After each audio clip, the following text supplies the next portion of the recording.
How sad is that? Boat's behind the truck. I'm not fishing.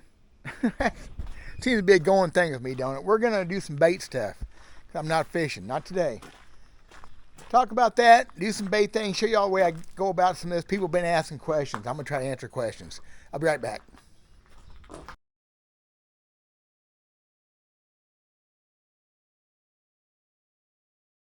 So folks been asking some questions about my bait making. I thought, you know what? I have to be here for a little while today at the restaurant. We're closed for the weekend. Nobody wants to work, so we're closed. So I'm going to work on some baits, but down at the lake with my boat, not fishing. It's just another story. I think I'm going to show everybody my technique, and this is not mine. I didn't invent this. Making my hardcore WACKO worms. You know, making that worm right there. So that's what we're going to talk about. Maybe some interesting stuff there. I'm not really set to do it like I wanted to be, but I think I'll make it work. I can't find my helmet cam, which may be too much bobbing. I'm going to do my chest cam for the process, and where it'd be looking. I hope I get that right. So, said folks been buying them, been asking questions. Bait business up and kind of running. OldGuyCustomLures.com is the website. Haven't done much to promote that yet, but I've been making some baits. Those are kind of pretty. Anyway, that's what we're going to do next. Let me get started here. The story on the boat, by the way, the boat's running great. I haven't used it very much. Haven't used it since that last video last week where I caught some pretty good fish. Whenever you put a new motor, upgrade on a boat, you got things have to happen. We finally got everything dialed in today. Harness is done. I couldn't get power. I blew a fuse, couldn't get power to my main switch panel. Found out it is shorted, which is fine. Stuff like that. It's nice to get all shook out before I really use the boat a bunch. So that's where that's at. I went and got the boat. Beautiful drizzly June day, but I didn't get to go fishing. Oh well. So what I'm going to do is right now starting off is maybe not so much making the baits themselves, but they call it a wacky wrap.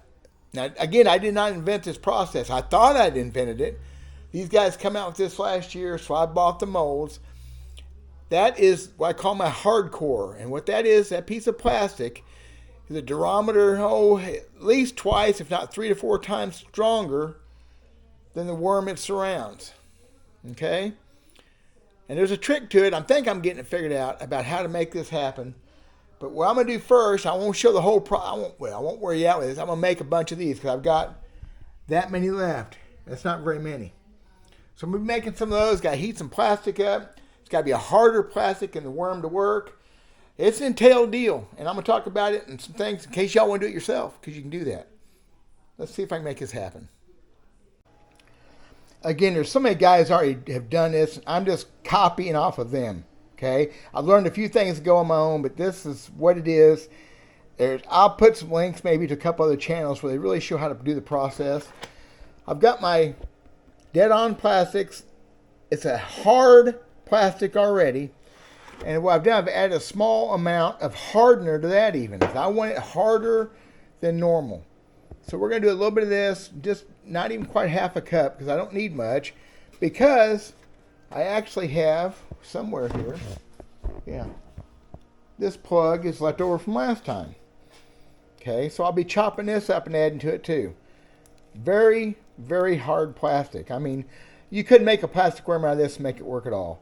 But for that hardcore to work, for the thing to stay on the hook longer, it has to be fairly hard, but not so hard to impede the hook set. Now, I've decided I've also made it too hard a few times. So, too complicated, I know. I'm going to heat this plastic up, get to at least 350 degrees, and stirring that hardener does not blend well. I'll get it good and stirred in. I'll add some black colorant to it from that mess over there, and I'll feed some of this in as I go, and we'll start making these things right here. The wacky wraps for my hardcore WACKO worms. I'm tired.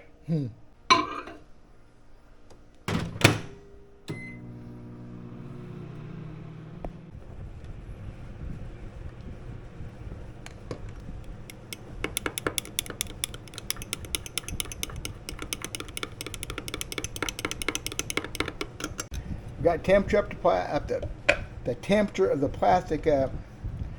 Take our handy dandy injector here. We're going to pull some juice out of there, and it's stiff, and we're going to put it in the mold. Putting it there and just squeezing her down. And the first shot's always the weirdest one because the molds are cold. And so I'm not going to get real entailed on this. There's a lot of videos out there how to do this stuff. I decided to show a little bit of the process. I'll show more of the worm process itself. You'll understand it's entailing on the work. The process is easy. It's the amount of time it takes that's tough. By the way, that plastic's pretty hot.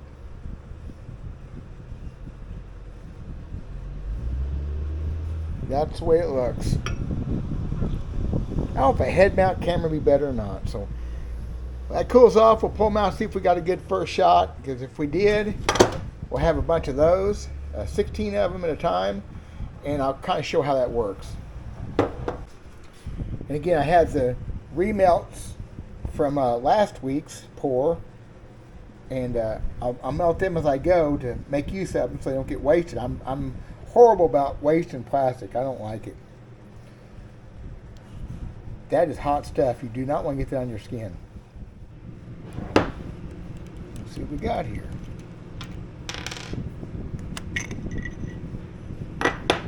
That's what it looks like right there. So we have 16 of them. It looks like it came out pretty good. You pull these aluminum rods out. Got that oiled up.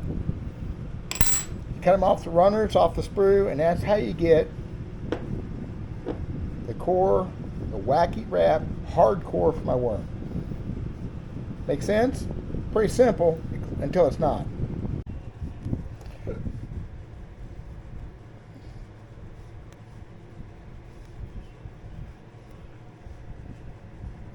So the plan here is these core rods. You lube them up. I use cooking oil. You can use worm oil. Heck, you use WD-40 if you wanted. You put them in that mold so the plastic has to flow around them. Same as a core shot worm, except bigger. They go in their specific spot, and the plastic should flow around them if you do your job right. Sometimes I do.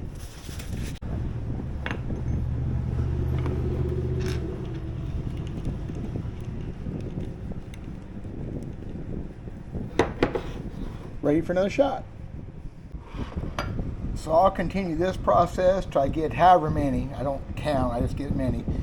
And then we'll be adding them to the mold like this, 5 at a time, and we pour our WACKO worms, our Cinco style worms. That's the way it works. And the plastic will hopefully flow in and through that, form a good bond to it, which is the tricky part, and have a worm that lasts longer than anybody else's wacky worms. That's the whole plan. Sometimes it even works.